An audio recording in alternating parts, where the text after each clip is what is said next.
How about some gluten-free banana waffles? This is everything wet, including the fresh banana.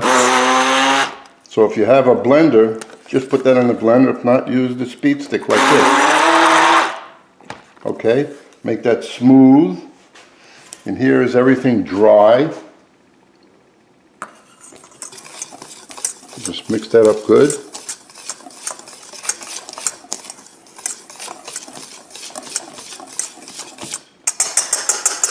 I'm going to add the wet to the dry and use the speed stick and make some waffles.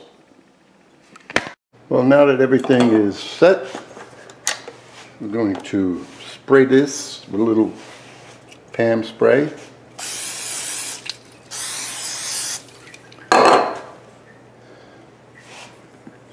Put the batter.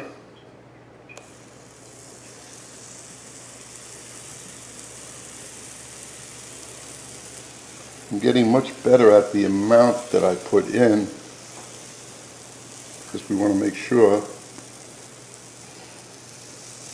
that we cover all those deep pockets of the batter.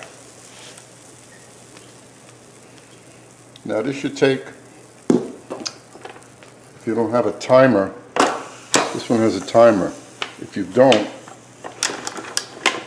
it takes about 5-6 minutes, depending at what power setting you put it at. Now these come out great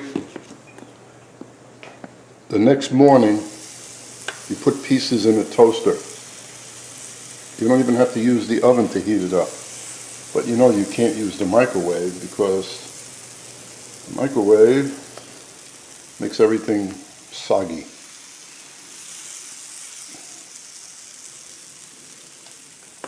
So I think this makes about 4 waffles. You can also make pancakes. So you don't have to just make waffles with this. And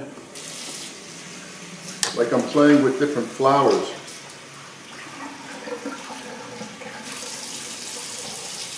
Some of them absorb liquids differently.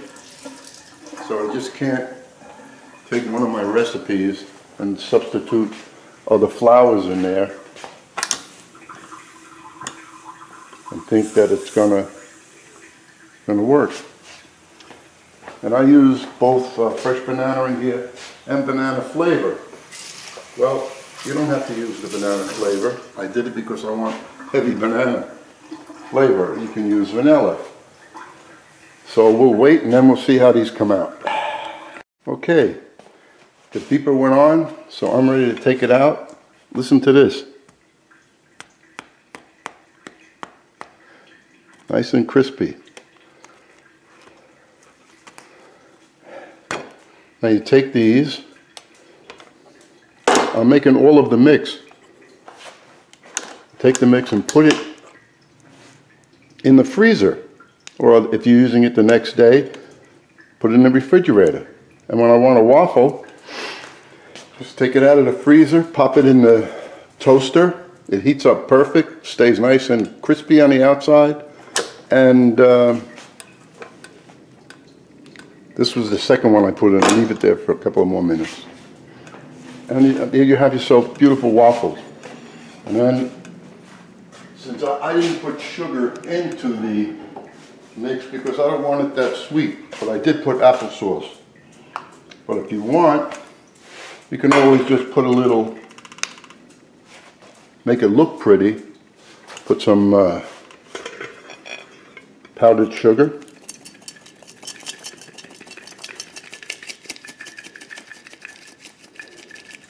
Put some fruit, and you're all set. I put some fresh diced up pineapple, which I take out of my freezer, make it and freeze it, and I have it. Or you could put bananas on there. A little powdered sugar. It looks great. Or mix some powdered sugar with cinnamon and have it in a shaker. It's the best. I hope you enjoy this. Maybe I'll put some maple syrup on there. Pure maple syrup.